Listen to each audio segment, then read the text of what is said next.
So in order to calculate what happens to our rate of return if we pay $9,000 for the $10,000 a year from now, we can plug the information into our calculator and compute the I/Y. Now we know that we're getting $10,000 in the future, and we know that it's 1 year out, and we know there are no regular recurring payments. And the question is asking us, what's the rate of return if we pay $9,000? So the $9,000 is going to be in present value. However, since this is money we are paying for our investment, remember investments are money being paid out and then money coming back in, we actually need to make this $9,000 negative.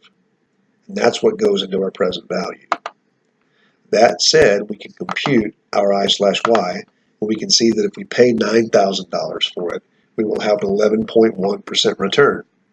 Now, a very common mistake here is to, instead of putting 9,000 negative in for present value, we'll just put in 9,000. Now, what we're telling our calculator is, tell us what our rate of return is if we get $9,000 today and get $10,000 a year from now. The calculator knows that doesn't make sense, so it tells us there's an error. Now, this arguably says error 5, but if you remember it as error S, you will always know what you've done wrong, because when this pops up, you have a sign wrong somewhere. Remember, we had $9,000 that we paid, we left it as positive. We put it into present value, and that caused the error.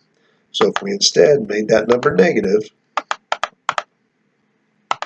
you would see that our error goes away, and we're able to compute our interest or our rate of return.